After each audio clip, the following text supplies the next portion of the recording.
Okey, tak ada masalah, boleh bersetubuh dengan isteri. Barang-barang ini hendaklah diberi kepada isteri sepenuhnya kerana haknya yang telah disetujui sebelum ini. Sebaik-baiknya suami membayar ganti rugi kepada isterinya jika rumah atau bilik tidur itu dimanfaatkan sepanjang tempoh mereka tinggal di situ sebagai suami isteri.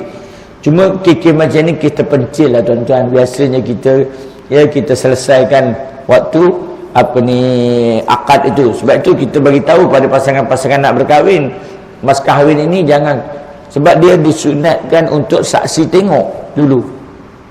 Kalau katakan 500, tengok betul tak 500 yang dibawa oleh lelaki tadi, supaya kita bagi nasihat, ya, bahawa kamu bila sebut 500 kamu kena bagi 500, yang bagi 300. Jadi kalau betul 500, okeylah. Jadi kita nasihatkan jangan buat gambar-gambar ke, macam gambar ukiran-ukiran burung kan, susah nak ngeranya. Kan, itu je lah. Kalau duit selain daripada itu tak apa. Tapi mas kahwin ni kalau boleh dalam envelope kan, senang kita tengok dalam album kan, kita boleh kira senang. Tapi kalau lukis-lukis bentuk-bentuk ni mana ngeranya, kerana saksi pun pandai lantak dah. Pun berdua laki bini pandai dah. Tapi sebenarnya itulah yang diajar, ya, sebagai adab supaya saksi tadi kira terlebih dahulu melihat berapakah nilai mas kahwin yang diberi itu betul atau tidak dengan jumlah yang dipersetujui sebagai mahar musamma, ya. Baik. Dalam keadaan rumah tangga itu runtuh bukan disebabkan oleh suami. Okey, ini ayat nak cerita tentang bab tebus talak pula. Dia kata ya, dia cerita tentang bab nikah, bab cerai, cerita bab rujuk, cerita bab mas kahwin, sekarang cerita bab tebus talak. Tetapi si isteri yang meruntuhkannya, isteri boleh menebus talak dengan membayar balik mas kahwin. Makna tebus talak ini ialah kita sebut tebus talak ataupun kita sebut khulu. Sama lah, ya. Tebus khulu ada setengah orang sebut. Jadi tebus talak ini maknanya permohonan daripada isteri, bukan suami. Tetapi perceraian itu tetap berlaku daripada isteri, suami. Sebab kuasa cerai itu suami, melainkan dalam kes tertentu, dalam bab fasah, dalam bab ilah, itu kuasa mahkamah, hakim yang menceraikan. Tetapi dalam bab tebus talak tetap suami juga, tetapi atas request daripada isteri tadi. Isteri yang minta, ya, isteri yang minta. Dan kalau sekiranya berlaku perbalahan, bawa ke mahkamah lah. Dan berkaitan dengan tebus talak ini ada dalam mahkamah, section berapa saya tak ingat, tapi ada dalam mahkamah. Maknanya apabila berlaku persetujuan antara kedua belah pihak ini, berapa kadarnya, maka mestilah pihak lelaki tadi dia akan membayar kepada isterinya dengan kadar berapa yang dipersetujui. Sekiranya pihak-pihak mana kedua pihak ini tidak bersetuju, maka mahkamah bolehlah menentukan kadar mengikut kelayakan si lelaki tadi. Kelayakan lelaki tadi, mana berapa nak diberi kepada isteri, nak bagi pada suami tadi. Tuan-tuan kena ingat, sebenarnya dalam fiqh juga mencerita tentang bab status yang kita tak ada. Sebab itu kita kata kenapa, tapi kita banyak sekali hantaran, bukan mas kahwin. Sudah mas kahwin, katakanlah orang tu anak dara, orang tu janda, orang tu peringkat SPM, orang tu graduate, orang tu kerja apa, ada sebenarnya dalam fiqh, ya. Maknanya dari sudut kafaah, dalam mas kahwin, bukan hantaran. Tapi kita hantaran biasanya kan, kalau orang ni anak dia macam ni, ini harganya, hargalah hantaran macam ni, ini hantaran. Sebenarnya ada, tapi dalam bab mas kahwin. Sebab itu saya kata dalam bab tebus talak tadi juga hakim boleh menilai dari sudut kemampuan keuangan, gajinya berapa lama dia kahwin, ya, dia ambil kira semua itu. Kalau sekiranya tidak dipersetujui oleh pihak-pihak lain, dan hakim boleh sampai peringkat mewujudkan jawatan kuasa pendamai, ya, untuk bincang dalam bab nak bercerai secara tebus talak ini. Jadi tebus talak ini atau khulu ini ada dibincangkan dalam undang-undang keluarga Islam, dan ia juga ada dibincang dalam fiqh, dan Quran cerita secara umum sahaja. Apa ayatnya? ayatnya ialah illa ayyakhafa alla yuqima hududallah, kecuali kalau kedua-duanya khawatir tidak dapat menjalankan hukum-hukum Allah. Isteri boleh menebus talak daripada suaminya dengan membayar pampasan kepadanya. Ini mak tebus talak ya. Jika dia tidak suka dan tidak sanggup hidup bersama dengannya kerana sesuatu sebab yang menyentuh perasaannya, atau kerana dia merasa bahawa kebencian terhadap suaminya itu akan membawanya melanggar batas-batas hukum Allah. Maknanya isteri rasa tak boleh duduk dengan suami ni, tapi suami baik. Tak ada sebab dia tak pasrah. Kalau suami jahat sana tak pasrah, tapi ni dah, tapi dia benci tiba-tiba. Sama macam kes-kes yang melibatkan sihir banyak berlaku. Macam saya kata, kes tempat saya tu cerai panggil cerai janda berhias ya, cerai sebelum bersetubuh ya, kerana lepas kahwin dia terus benci pada pasangan. Ya, jadi kes-kes ini berlaku ya, kes berlaku. Tapi cuma yang itu kes tu cerai biasa, tidak bukan secara tebus talak, tapi ini secara tebus talak. Si isteri tak mau, dan kes ini telah berlaku zaman Nabi. Nanti kita tengok hadisnya ya, pernah berlaku zaman Nabi. Jadi isteri yang dah tak boleh dah duduk bersama dengan suami. Atau kerana dia, yang isteri tadi, merasa bahawa kebencian terhadap suaminya itu akan membawanya melanggar batas-batas hukum Allah yang menghendakinya menunjukkan pergaulan yang baik, kesucian hati dan sopan santun yang itu yang kata, jika kamu takut illa an yakhafa, jika kamu takut akan melakukan perkara-perkara yang tak baik. Mana isteri takut nanti akan menjadi tak baik, dan kadang dia berumah tangga tapi dia sentiasa benci kat suami dia ya, dia tengok tak boleh, dia jadi begitu. Jadi kalau tak boleh, maka dia, sedangkan suami tadi orang yang baik, maka buatlah secara tebus talak. Baik. Islam tidak memaksa seorang isteri meneruskan kehidupannya dalam kawalan seorang suami yang dibencinya. Islam tak apalah, dah tak mahu kan, kau benci tengok suami kamu. Islam juga tidak mensia-siakan segala yang dibelanjakan oleh suami tanpa kesalahan yang dilakukan olehnya. Isteri tak suka dia, tapi dia belanja juga, bagi makan, bagi Saya sepanjang saya kerja, sekali saya pernah dapat kes tebus talak ni, sekali je ya. Memang isteri dia tak ada hati kan suami dia ya, baru kahwin juga, bukan lama, baru je kahwin ya. Jadi tapi oleh kerana mereka ni duduk jauh, suami tu dia orang Sarawak, isteri tu orang Perak ya, jadi suami dia kata sedia untuk melepaskan secara tebus talak, bukan hanya dinilai dari sudut mas kahwin, tetapi dia ambil kira juga harga tiket kapal terbang. Sebab dia kata itu belanja yang dia belanjakan ya, untuk berkahwin dengan pasangan, dan termasuk dia kira ketika itu kenduri yang telah digunakan, sebab baru sangat kahwin ya, termasuk kenduri, duit yang telah digunakan untuk mengadakan kenduri di rumah dia. Tetapi akhirnya mahkamah lah akan buat keputusan, sebab isteri tak setuju.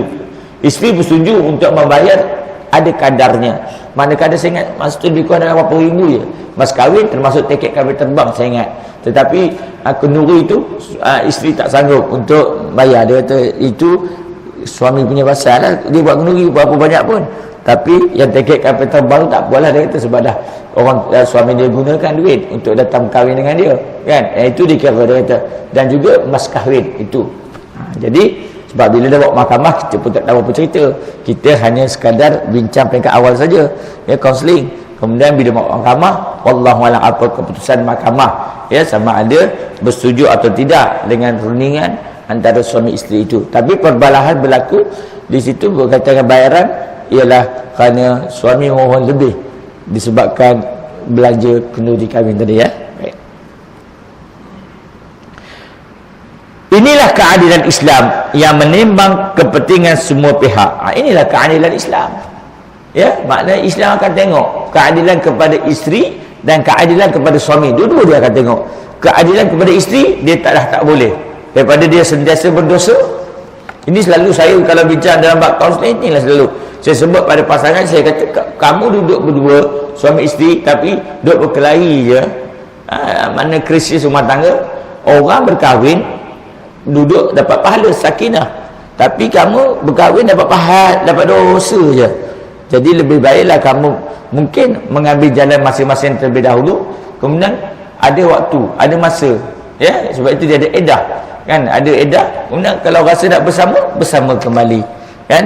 Kadang-kadang dia nak wujud suasana kondusif terlebih dahulu, duduk bersendirian asing-asing dahulu supaya memikirkan bagaimana, ya, kesannya apabila berpisah.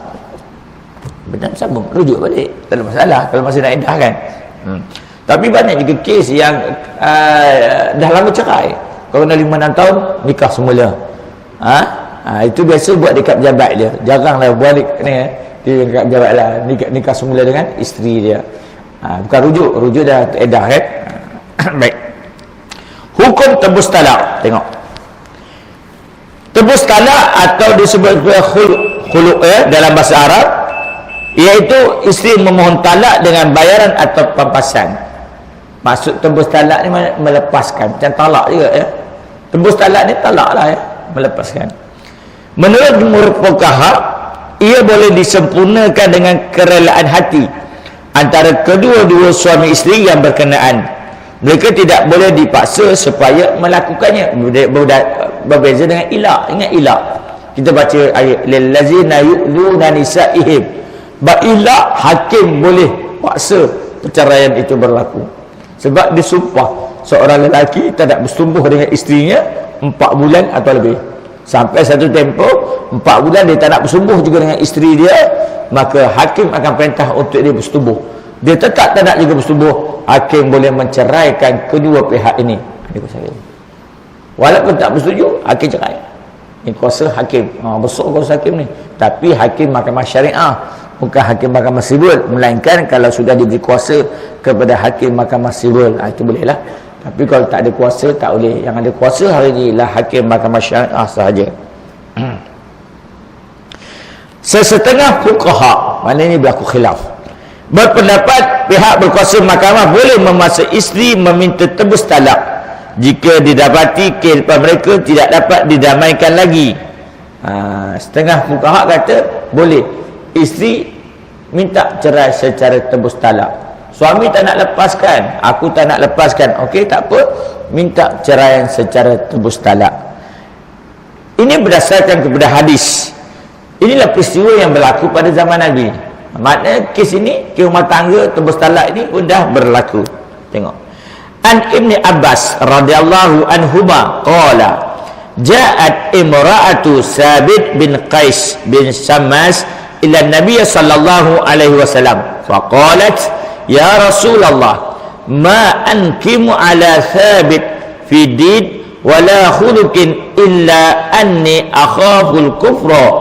Faqala Rasulullah sallallahu alaihi wasallam fataruddina alaihi hadiqatahu. Faqala na'am. Faraddat alaihi wa amarahu fafaraqaha. Yang apa maksudnya? Ibnu Abbas radhiyallahu anhu berkata, isteri Sabit bin Qais bin Shammas datang menemui Rasulullah sallallahu alaihi wasallam lalu berkata, wahai Rasulullah, saya tidak memburuk-burukkan agama dan perangai Sabit. Sabit ni siapa? Suami dia lah, ya. Tetapi saya bimbang sesuatu yang membawa kepada kekufuran. Saya tak nak cerita tentang nak keluar agama ke, ataupun tentang perangai suami saya.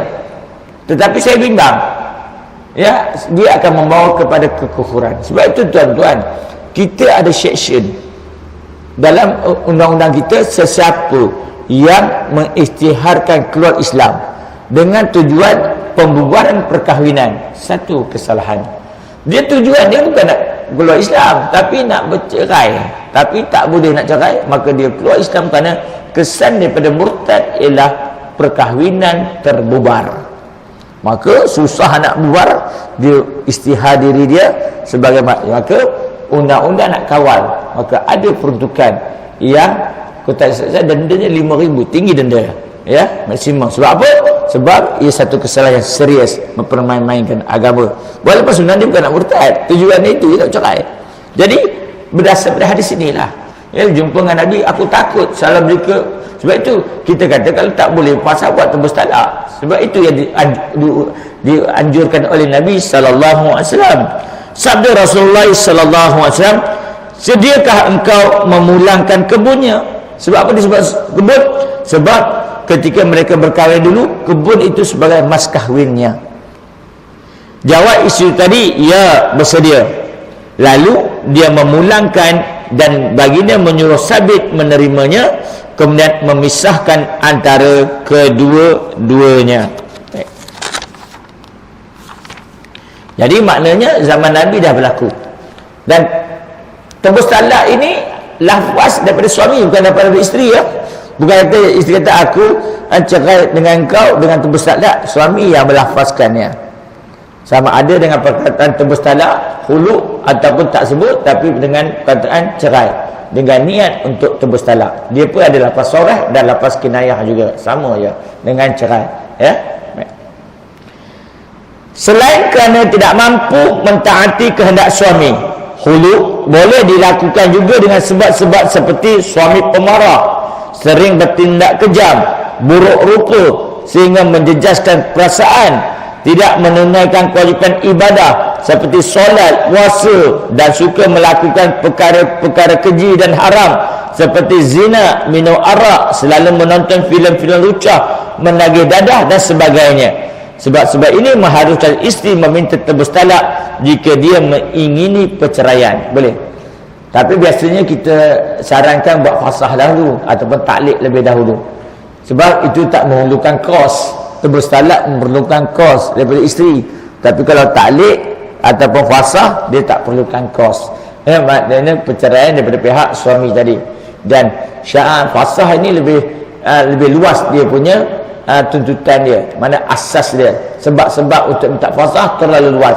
Apa-apa perkara yang syarak terima, senang, ya. Walaupun dalam undang-undang tu disebut dah, ada ingat lebih kurang 10 sebab-sebab diminta untuk minta fasah, tetapi yang terakhir tu disebut apa-apa yang syarak, mana membenarkannya. Riwayat ini membayangkan bahawa perasaan jiwa yang tidak tenang tidak dianggap kecil oleh Rasulullah sallallahu alaihi wasallam, sebab perkahwinan ini perlukan sakinah, mawaddah, warahmah.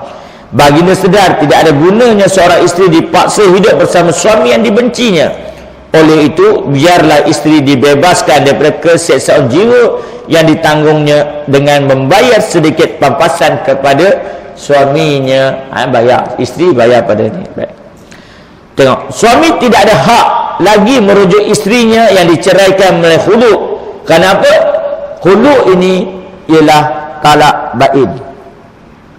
Bila cerai secara khulu, talak bain, maknanya suami kalau nak balik isteri, dia kena tunggu habis edah, baru dia boleh nikah semula dengan mas kahwin baru semua, dengan wali, saksi semua ada, ya.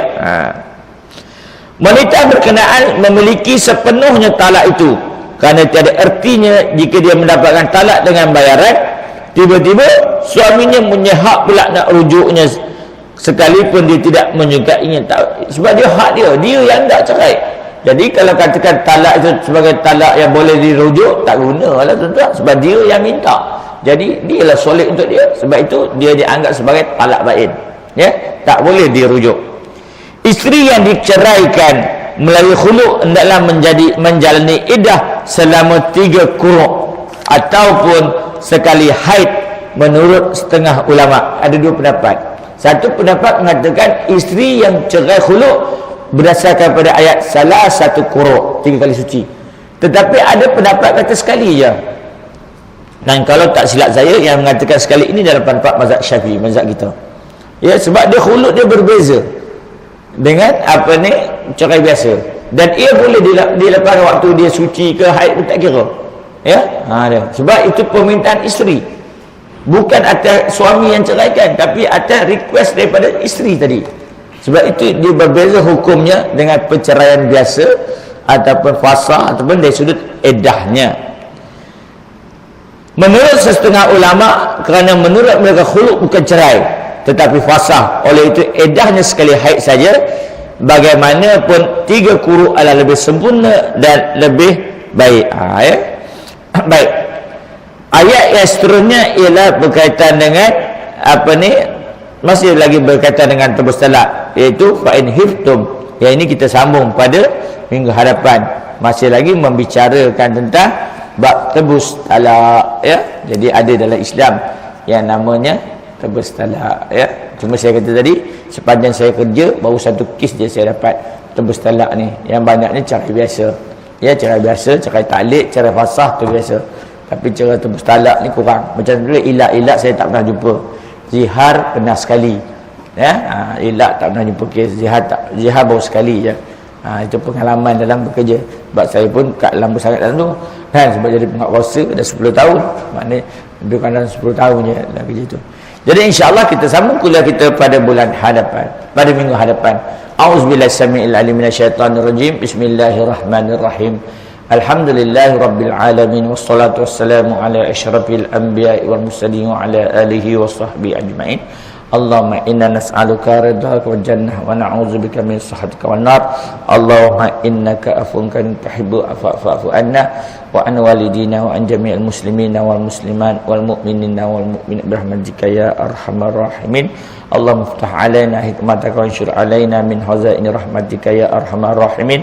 Allahumma zidna ilman nafi'ah. Allahumma ja'al jam'ana hadza jam'an marhuma wa tafarraqana min ba'di tafarruqan ma'suma. Rabbana atina fid dunya hasanah wa fil akhirati hasanah wa qina azabannar. Walhamdulillahi rabbil alamin. Sekian, wabillahi taufiq wal hidayah. Wassalamualaikum warahmatullahi wabarakatuh.